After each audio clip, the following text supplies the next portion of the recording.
Êxodo capítulo 20, mas eu vou ler desde o verso 1, que diz assim: Então falou Deus todas estas palavras: Eu sou o Senhor teu Deus, que te tirei da terra do Egito, da casa da servidão. Não terás outros deuses diante de mim. Não farás para ti imagem de escultura, nem semelhança alguma do que há em cima nos céus, nem embaixo na terra, nem nas águas debaixo da terra.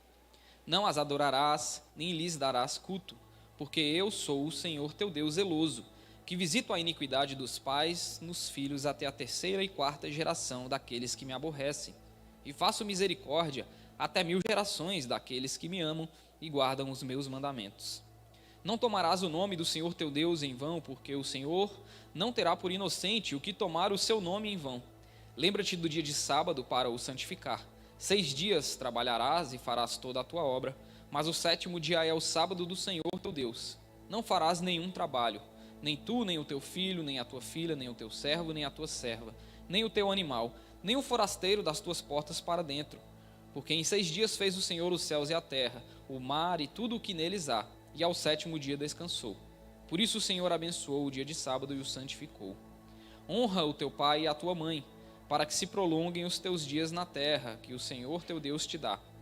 Não matarás, não adulterarás, não furtarás, não darás falso testemunho contra o teu próximo, não cobiçarás a casa do teu próximo, não cobiçarás a mulher do teu próximo, nem o seu servo, nem a sua serva, nem o seu boi, nem o seu jumento, nem coisa alguma que pertença ao teu próximo. E até aqui a palavra do Senhor. Pai, nós te louvamos e agradecemos a Ti pela Tua palavra. Nós te louvamos pelo dia de hoje, o dia de domingo, o dia do Senhor, o dia em que nós celebramos também a Tua ressurreição. Não só no dia de hoje, mas especialmente e enfaticamente também no dia de hoje. Obrigado pela Tua ressurreição, que é o motivo da nossa fé. Obrigado pela Tua ressurreição, que é a justiça de Cristo por meio da graça imputada a nós. Nós somos gratos a Ti, nós Te louvamos e Te agradecemos. Amém. Então nós estamos no 7º mandamento. Nós lemos aqui no verso 14, aonde diz: não adulterarás. Esse mandamento é o que nós vamos aprender e estudar no dia de hoje. É um assunto espinhoso, é um assunto delicado, é um assunto difícil. Não é fácil, não é qualquer pastor que vai escolher pregar aleatoriamente sobre esse mandamento, mas é a palavra do Senhor. É a palavra que o próprio Deus escreveu nas tábuas e Ele tem algo a nos ensinar com estas palavras, com estes mandamentos. Então, nós estamos aqui hoje para estudar o 7º mandamento. Eu fui recentemente convidado pelo meu primo para ministrar no casamento dele, que vai acontecer em julho. E falar sobre casamento é um desafio gigantesco, um desafio enorme, não é? Vai ser o primeiro casamento que eu irei celebrar, e eu já estou com frio na barriga antecipadamente para falar sobre casamento diante de centenas de convidados. E aí eu propus aos noivos, que é o meu primo e a noiva dele, da gente fazer alguns encontros, se encontrar, eu e a Bruna, encontrarmos com eles semanalmente, para transmitirmos para eles alguma coisa ali sobre casamento, algo que seja proveitoso sobre casamento, uma espécie de discipulado de noivos ou de curso de noivos, que é costume nas igrejas por aí. E eles aceitaram. Mas aí depois do convite, eu fiquei assim: meu Deus, o que eu vou falar sobre casamento? Porque eu vou completar 8 anos de casamento em setembro, então é um casamento bastante jovem o meu ainda, né? Então, assim, o que eu tenho para falar sobre casamento com 7 anos de casado? O pastor William já tem mais de 33. Então o pastor William tem muito mais para falar sobre casamento do que eu. E aí eu fiquei matutando sobre isso. Mas o Senhor Mas o Senhor me ensinou que mais importante do que as experiências que eu vivi no meu casamento e que o pastor William viveu nos 33 anos de casamento dele, mais importante do que isso é o que o Senhor ensina sobre o casamento. E é isso que eu vou tentar transmitir ali para o meu primo. O que o Senhor ensina sobre o casamento? O que Jesus ensina sobre casamento, né? E é isso que nós vamos tentar aprender no dia de hoje, porque o mandamento não adulterarás vai transmitir para o povo de Deus a preocupação do Senhor. Ela vai expressar a preocupação de Deus sobre o cuidado com o casamento e com a família. Se você bem se lembra, o contexto dos 10 mandamentos é que Deus havia liberto o povo do Egito de 400 anos de escravidão e os havia conduzido para uma salvação. E aí esse povo que foi salvo, então, que já não conhecia tanto Deus, porque havia escutado dos seus antepassados acerca do Deus de Abraão, de Isaque e de Jacó, mas esse Deus não era tão pessoal para aquele povo do Egito. E Deus, ao libertar aquele povo, chama Moisés e fala: eu quero ser o Deus desse povo, e esse povo será, o meu povo. Estes homens serão o meu povo e eu serei o Deus deles.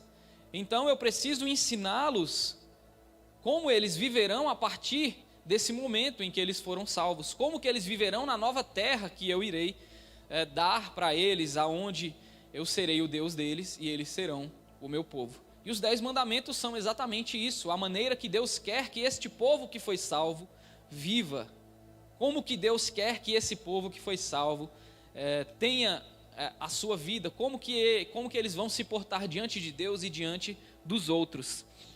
E neste mandamento, no 7º mandamento especificamente, Deus está querendo transmitir, Deus está querendo expressar para o povo que foi salvo, para o seu povo, a sua preocupação com relação ao casamento, o seu cuidado com relação ao casamento e à família, aquelas famílias que foram salvas. Essa é a preocupação de Deus no 7º mandamento, quando ele diz: não adulterarás. Bom, é muito interessante, meus irmãos, porque são reduzidos. 10 mandamentos são pouquíssimos mandamentos, né? Nós temos visto que eles têm muito mais aplicações do que 10. Mas é interessante que dentre 10 mandamentos que Deus decidiu colocar, um deles vai expressar o seu cuidado com o casamento. É muito interessante que dentre esses 10 ele poderia colocar outras coisas que ele achava mais importante, mas dentre os 10, uma das coisas mais importantes que Deus acha que aos olhos de Deus é importante para o seu povo é o casamento, é o cuidado, é a preservação do casamento e da família. Então Deus, ele vai amar o casamento, Deus vai se importar com o casamento, e mais importante, Deus quer que o casamento seja algo feliz. Deus quer que nós sejamos felizes no casamento. Isso é algo muito importante, porque para muitos o casamento tem sido ou é sinônimo de sofrimento. Para muitos o casamento é sinônimo de algo doloroso, algo penoso. É uma cruz que eu vou ter que carregar na minha vida. Para muitos o casamento é isso. Eu não quero abrir mão da minha felicidade, por isso eu não vou casar agora. Mas não é assim. Não foi assim que Deus quis. Não foi assim que Deus fez o casamento. Na verdade, Deus fez o casamento para nós sermos felizes. Eu vou ler um trecho aqui de Eclesiastes, capítulo 9, verso 9, aonde Deus vai expressar como Ele quer que seja o casamento para o seu povo. Eclesiastes 9:9 diz assim: goza a vida com a mulher que amas, todos os dias da tua vida fugaz, os quais Deus te deu debaixo do céu. Porque essa é a tua porção nesta vida, pelo trabalho com que te afadigaste debaixo do sol. Em outra tradução diz: aproveita a vida com a mulher que você ama todos os dias dessa vida fugaz que Deus te deu debaixo do sol. Então esse é o desejo de Deus para o casamento.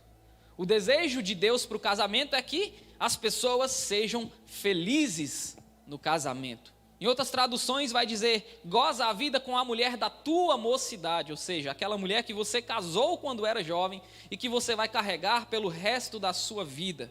De maneira que a felicidade no casamento está em permanecer, estar em atravessar as dificuldades e gozar a vida e aproveitar a vida e ser feliz com essa mulher todos os dias dessa vida fugaz, dessa vida passageira que Deus nos deu debaixo do sol. De maneira que a felicidade está em chegar de cabelo branco na idade do pastor Aderson, que pregou aqui semana passada, aos 86 anos, com cabelinhos todos brancos, mas com a mesma mulher. E nisso está a felicidade do casamento, em permanecer, em atravessar a dificuldade, porque quando atravessamos a dificuldade, encontramos felicidade. E esse é o ciclo: dificuldades, atravessa as dificuldades e ali encontrará felicidade. Deus quer que os casamentos sejam felizes.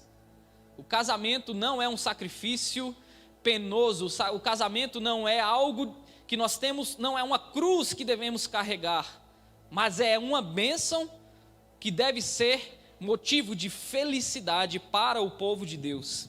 É assim que Deus enxerga o casamento. Mas acontece, meus irmãos, que o casamento é um relacionamento humano.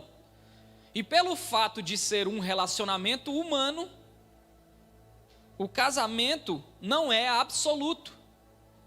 E nenhum outro relacionamento humano é absoluto. Nem o relacionamento entre homem e mulher é absoluto. Nem o relacionamento entre pai e filho é absoluto. Todos os relacionamentos humanos, eles podem ser quebrados, porque nós somos humanos. E os relacionamentos são quebrados porque nós os quebramos, porque nós somos humanos, nós somos falhos, nós somos pecadores, e por isso os relacionamentos entre pessoas podem ser quebrados por causa das nossas falhas. Não foi feito para ser assim, mas é assim, infelizmente, porque nós somos humanos e falhos. Então o casamento, ele também pode ser quebrado por causa dos nossos pecados, por causa das nossas falhas. Com o casamento não é diferente. Os relacionamentos humanos, eles não são absolutos, porque eles são entre humanos. O único relacionamento que é absoluto é o relacionamento que nós temos com Deus, na pessoa de Jesus Cristo. Porque aí não é o relacionamento entre duas pessoas falhas e pecadoras. É o relacionamento entre um Deus santo e bom com um humano falho e pecador. E embora a gente quebre e tente quebrar esse relacionamento durante toda a nossa vida, Deus, que é bom e santo, mantém esse relacionamento absoluto. Mas o casamento, infelizmente, não é assim. O casamento é entre duas pessoas falhas e pecadoras.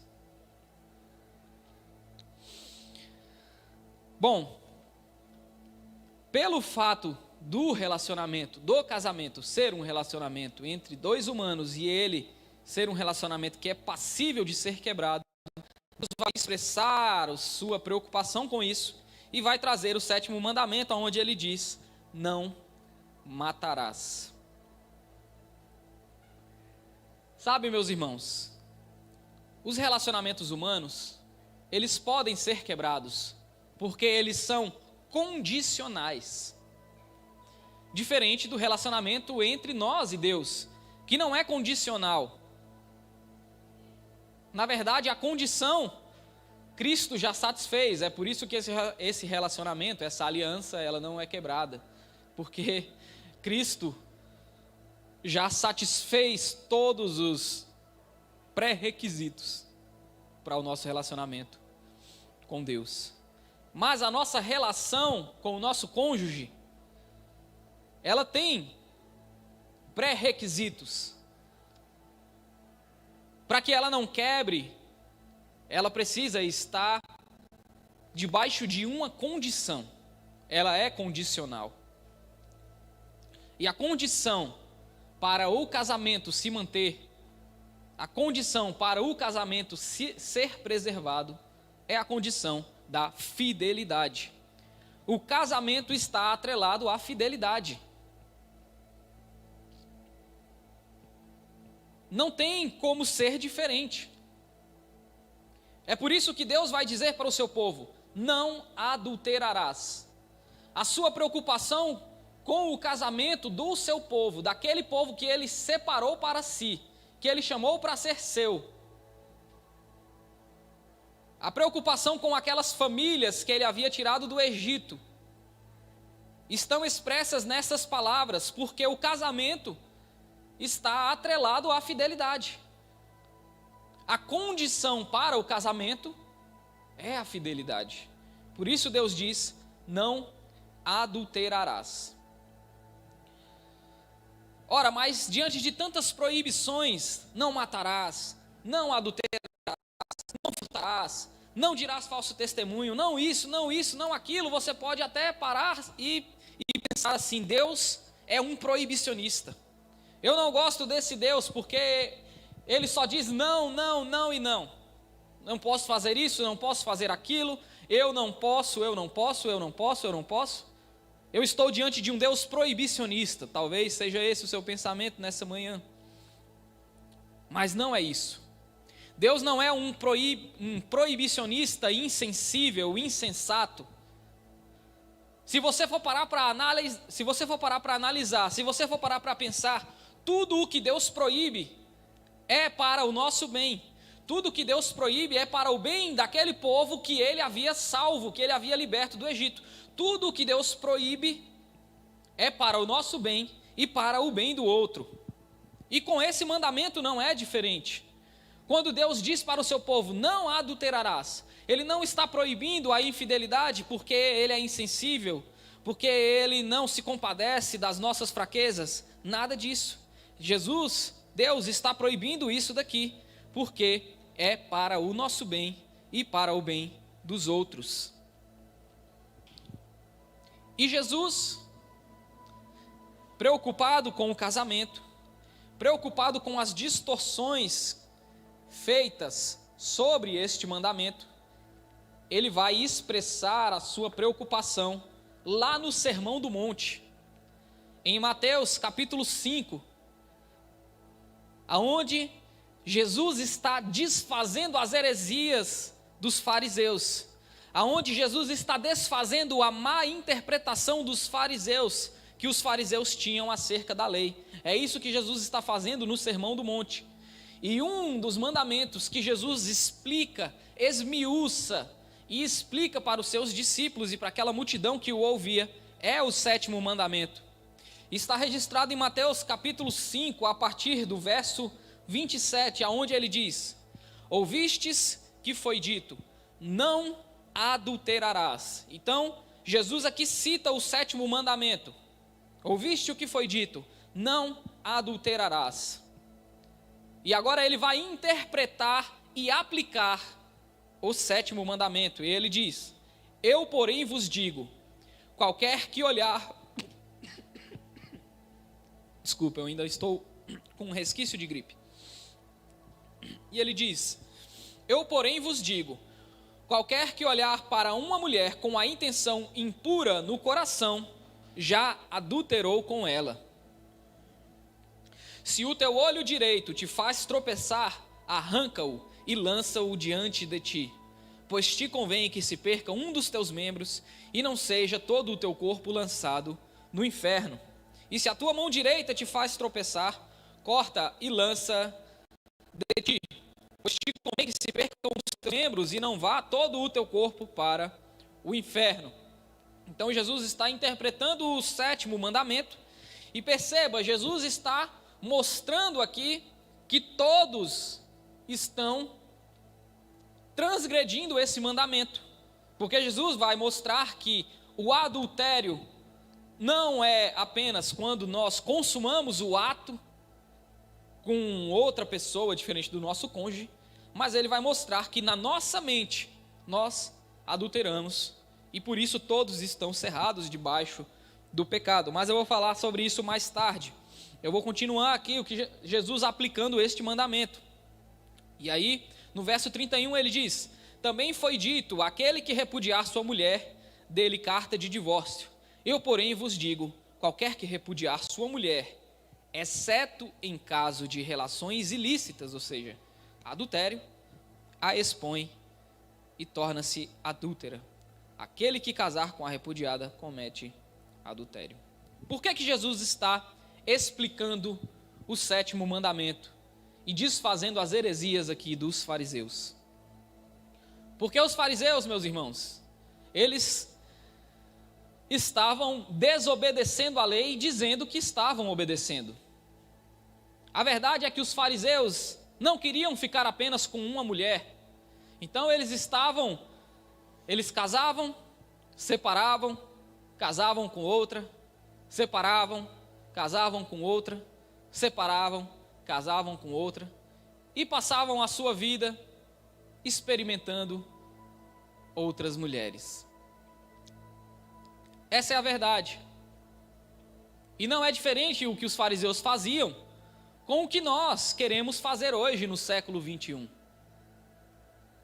É por isso que Jesus vai explicar o 7º mandamento.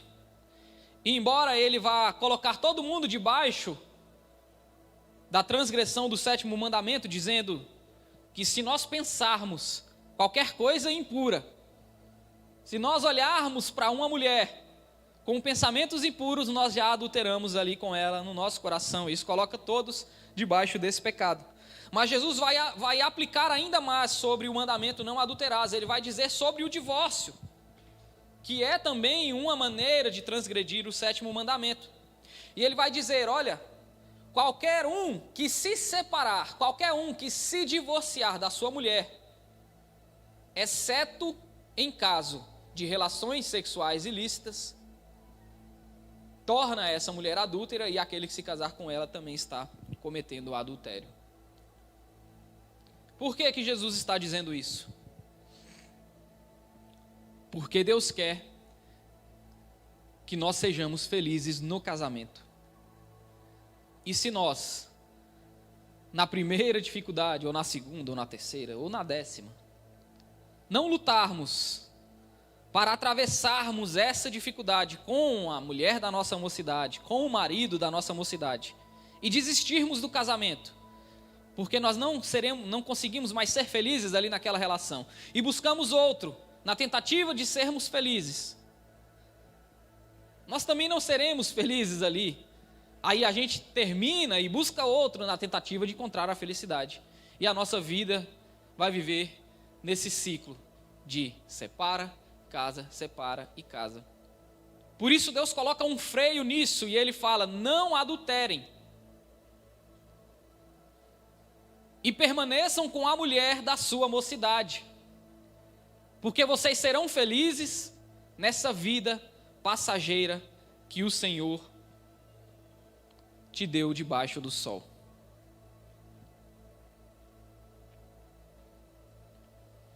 Sabe, meus irmãos, a felicidade não está em trocar do cônjuge e encontrar outro. A felicidade não está em encontrar outra pessoa que nos faça feliz. A felicidade está em atravessar as dificuldades do matrimônio. E logo após essas dificuldades, o Senhor tem para nós felicidade. O Senhor tem para nós alegria. O Senhor tem para nós gozo no matrimônio. Mas nós só podemos experimentar essa alegria no decorrer das nossas vidas se nós permanecermos com o nosso cônjuge atravessando as dificuldades. Olha, eu não estou dizendo aqui que o crente não pode separar em hipótese alguma, porque algumas igrejas vão dizer que o crente não pode separar em hipótese alguma.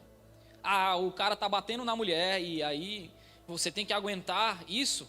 Não, não é isso que Jesus ensina. Jesus estabelece cláusulas para o divórcio, para que o divórcio não seja banalizado. E uma das cláusulas é a infidelidade. A cláusula que ele estabelece aqui para o divórcio é justamente a transgressão do 7º mandamento. Então Deus dá o direito para aquele que foi traído de se separar. Mas a infelicidade não é uma cláusula que Deus permita o divórcio. Porque nós, se assim fosse, meus irmãos, nós casaríamos com muitas mulheres no decorrer da nossa vida, em busca da felicidade. Porque nós somos inconstantes. Porque a nossa vida é de altos e baixos. E se a felicidade fosse uma cláusula que permitisse o divórcio, no caso a infelicidade, não haveria casamento. Então, as igrejas que não permitem o divórcio em qualquer possibilidade que seja, elas não estão ensinando o que Jesus ensinou. O que Jesus ensinou é que é direito da vítima se divorciar em caso de divórcio. Caso de adultério, desculpa. Tem algumas outras cláusulas. Paulo vai falar sobre o abandono. Jesus vai dizer que todo aquele que abandonar mulher, filho, casa em meu nome, ou seja, ele coloca aí uma condição. Se o seu cônjuge não aceita que você siga ao Senhor, você vai escolher o Senhor. Então há algumas condições para o divórcio. Não é que Deus simplesmente quer que você permaneça casado com uma pessoa que te trai o tempo inteiro, que não demonstra arrependimento. É um direito da vítima, o divórcio. Mas é por isso também que Deus estabelece esse mandamento e diz: não adulterarás, porque o casamento está vinculado à fidelidade. Agora perceba, o direito ao divórcio, no caso da fidelidade, não é uma ordem. Deus não diz separe em caso de adultério. Ele dá o direito. Mas é muito bom quando o cônjuge se arrepende e quando o outro cônjuge, que é a vítima, perdoa, e aí eles conseguem seguir e encontram felicidade no casamento. Mas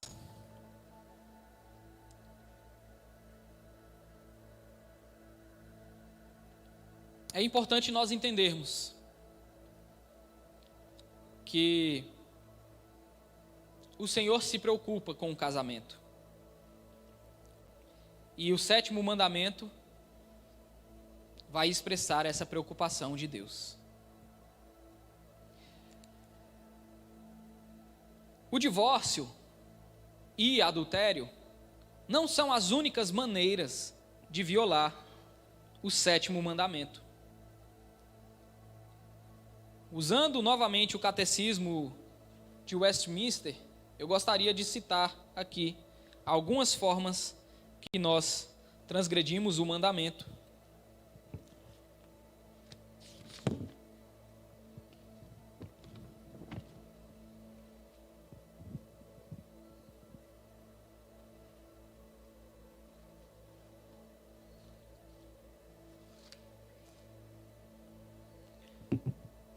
Voltando às palavras de Jesus, quando ele diz: qualquer que olhar para uma mulher e desejá-la, já cometeu adultério.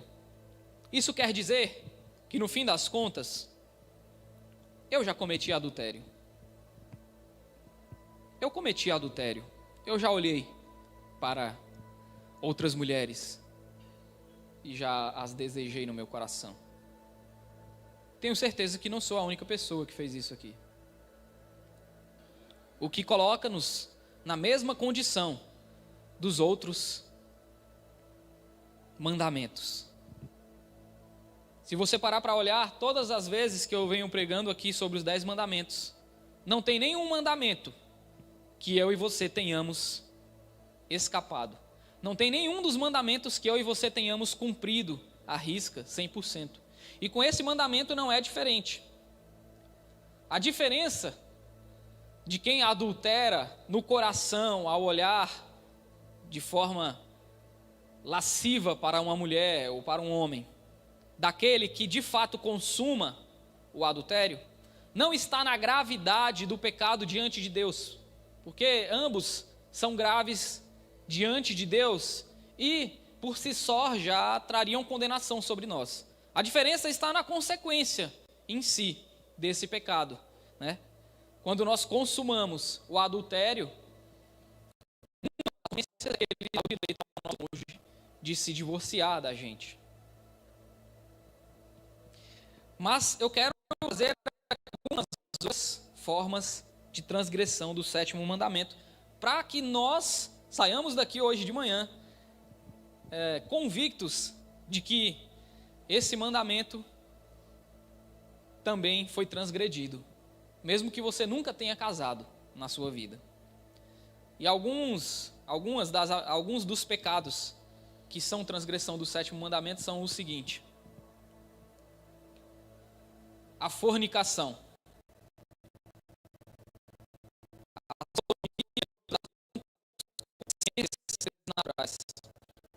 imaginações, pensamentos, propósitos, afetos impuros, pornografia, falas torpes, ou ouvir essas falas torpes e ficar, permanecer ouvindo aquilo, olhares lascivos, vestuário sem modéstia, a demora indevida para casar, poligamia, a arte sensual ou sexual, como cânticos, livros, gravuras, filmes, séries, danças, espetáculos, ou qualquer que seja, que possa trazer para nós pensamentos lascivos e impuros, e que nós, de alguma maneira, vamos desejar outras pessoas ao apreciar aquela arte. Todas as demais provocações à impureza ou atos de impureza, quer em nós mesmos, quer nos outros. Sabe, meus irmãos? Então, a transgressão do 7º mandamento não é algo exclusivo para os casais, para aquelas pessoas que se casaram. Mas eu, você e qualquer outra pessoa que em algum momento das nossas vidas falamos sacanagem, ou ouvimos sacanagem e gostamos de ouvir aquilo, ou mesmo compartilhamos no WhatsApp coisas do tipo e do gênero, ou olhamos para alguma pessoa de uma forma lasciva, ou nos vestimos de uma maneira que em nosso coração nós queríamos que outras pessoas nos desejassem, ou nós enrolamos ali o nosso namorado e ficamos anos e anos protelando para nos casar, ou assistiu aquela série, filme, espetáculo, ou leu aquele livro, ou aquela música, ou escutou aquela música, ou cantou, e essa música, ou filme, ou série, ou livro, provocou em nós pensamentos impuros, desejos lascivos com outras pessoas que não sejam o nosso cônjuge, nós transgredimos o 7º mandamento. De maneira que nenhum de nós pode olhar para alguém que traiu o seu cônjuge com um olhar superior. De maneira que nós não podemos condenar alguém que traiu o seu cônjuge como se fosse uma pessoa mais pecadora do que nós. Porque eu e você, em algum momento das nossas vidas, também transgredimos o 7º mandamento. seja em pensamento, seja em olhar, seja em desejos. A verdade é que todos os seres humanos, em algum momento das suas vidas, transgrediram também o 7º mandamento. E por isso se tornaram adúlteros também. Essa é a verdade. A diferença de quem consumou o adultério para quem apenas desejou o adultério é a consequência. É que o ato consumado traz consequências mais danosas do que o ato pensado e no nosso coração e no nosso desejo. Essa é a única diferença.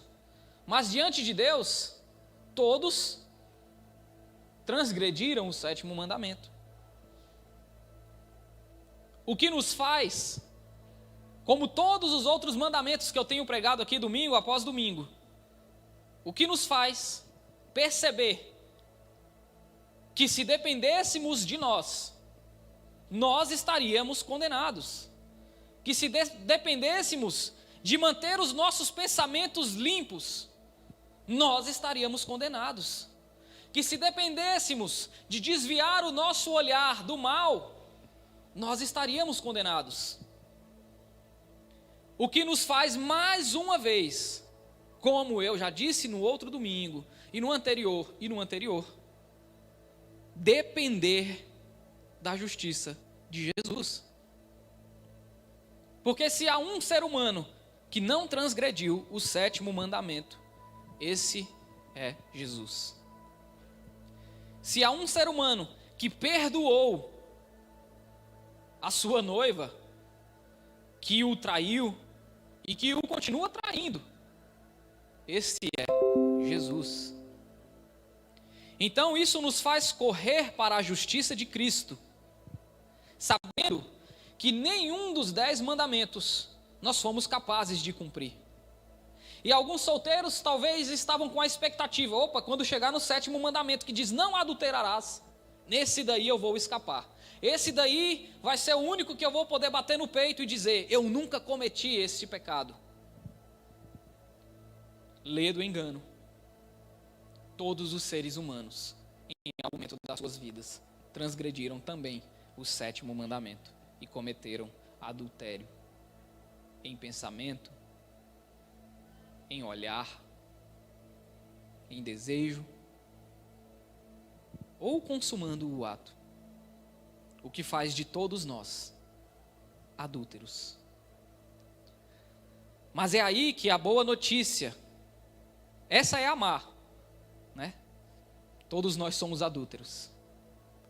Mas a boa é que Deus não nos enxerga dessa maneira. Porque quando Ele olha para nós, Ele enxerga o sangue do Seu Filho, nos purificando de todo o pecado.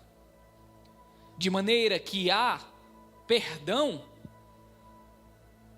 salvação, justificação, tanto para o adúltero que consumou o ato, quanto para o adúltero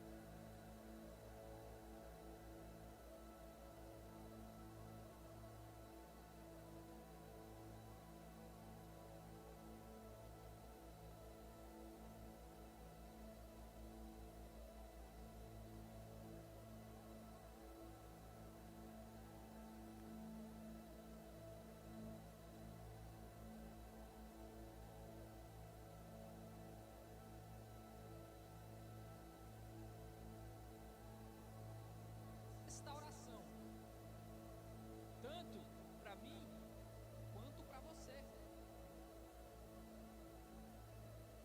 De maneira que há perdão para mim quanto para você.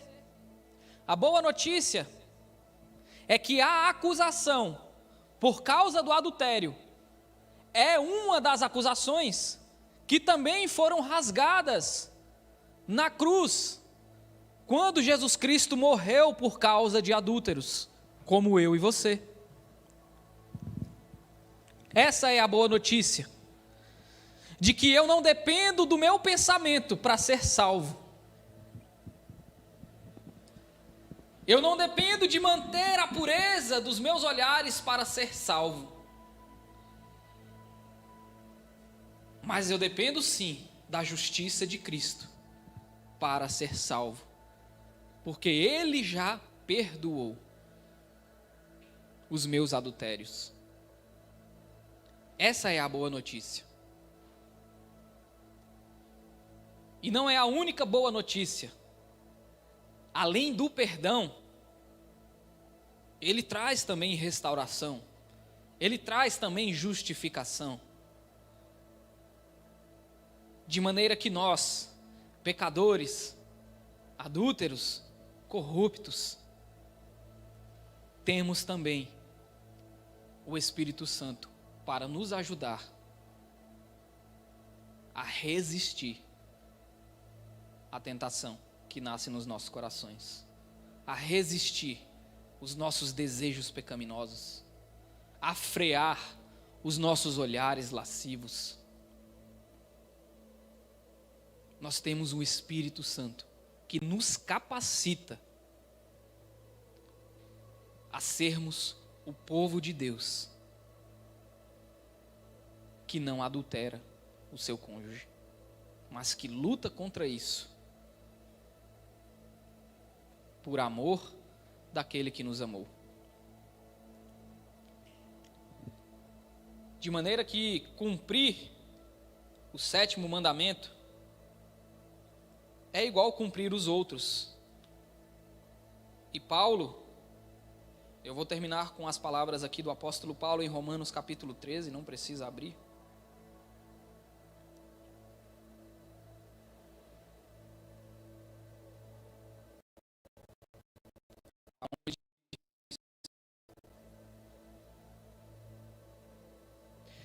Pois estes mandamentos: não cometa adultério, não mate, não furte, não cobice, e qualquer outro mandamento que houver, todos se resumem nesta palavra: ame o seu próximo como você ama a si mesmo. O amor não pratica o mal contra o próximo. Portanto, o cumprimento da lei é o amor.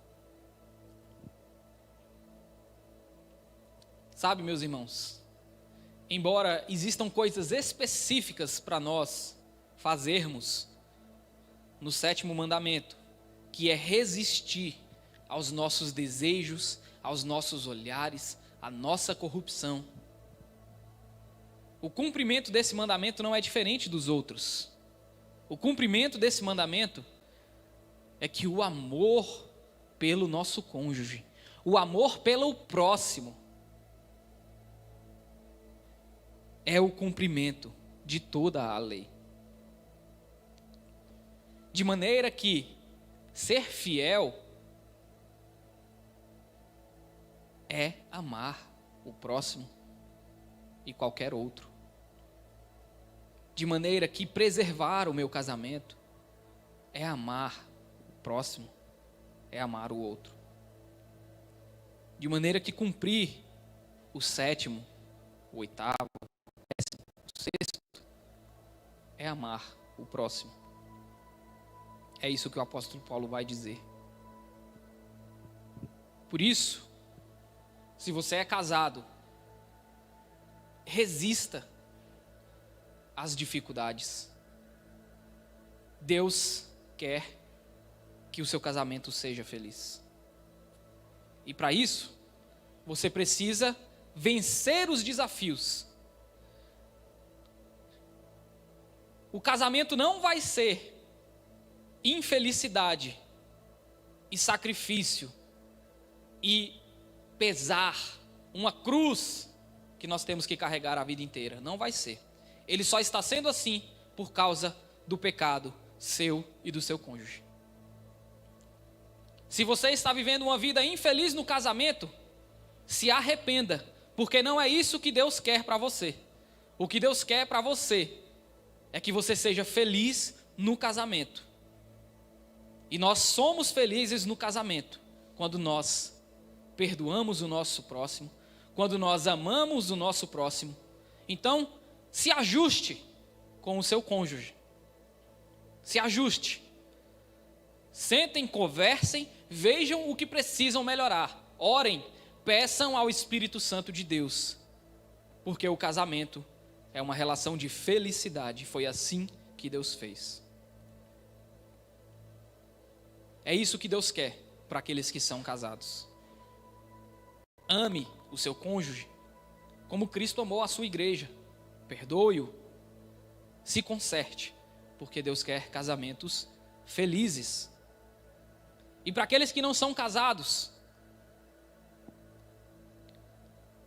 se arrependa dos seus olhares lascivos, dos seus desejos impuros. Para aqueles que são casados também.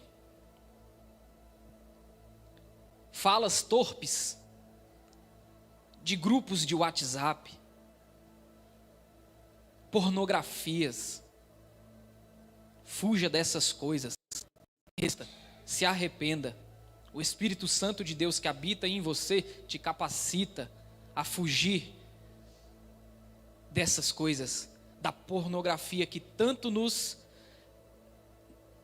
bate a nossa porta nos dias de hoje, por meio principalmente da internet e dos nossos celulares. Você que tem Instagram, que tem Facebook, fuja dos olhares lascivos, dos perfis que fazem você pecar, daqueles vídeos de mulheres dançando. Fuja disso. Se você não consegue, desinstale o aplicativo. A verdade é que nós não podemos viver nesse pecado, desejando e sendo lascivos, com desejos impuros, pensamentos pecaminosos. Isso precisa parar no meio do povo de Deus. O povo de Deus não é igual ao povo do mundo, o povo de Deus não é igual ao povo do Egito. O povo que Deus libertou do Egito é diferente do povo que ficou no Egito. E nós precisamos andar de forma diferente, viver de forma diferente. Cristo já nos perdoou, já nos justificou e está nos santificando por meio do seu Espírito Santo. Nós somos capazes de vivermos em um mundo caído e lascivo. Nós somos capazes de manter a nossa mente e os nossos olhos purificados por meio do Espírito Santo. Amém? Vamos orar então e dar sequência à celebração da ceia do Senhor. Quero orar com você nessa manhã, primeiramente, sobre o que foi pregado e depois falarmos um pouco sobre a ceia, sobre a Páscoa, sobre a ressurreição. Ore comigo se você tem tido dificuldades em manter a sua mente e os seus olhos puros.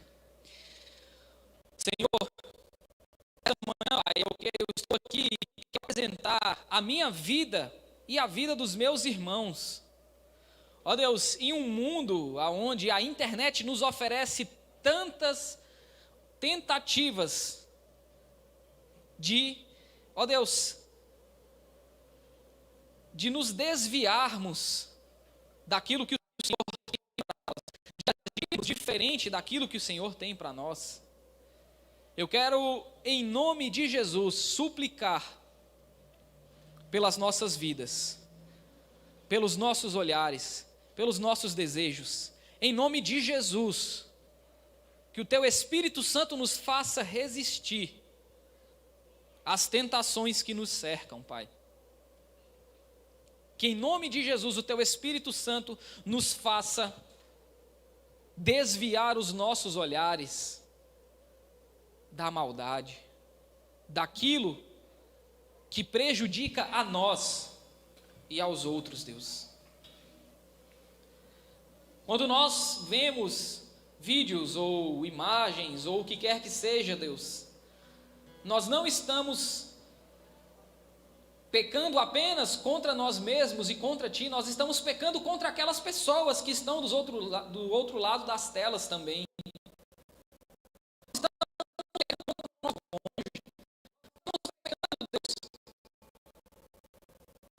contra o nosso próximo. Por isso nós queremos te pedir perdão nessa manhã e pedir a tua ajuda. Envia, Senhor, força por meio do teu Espírito Santo para nos mantermos em santidade, Deus.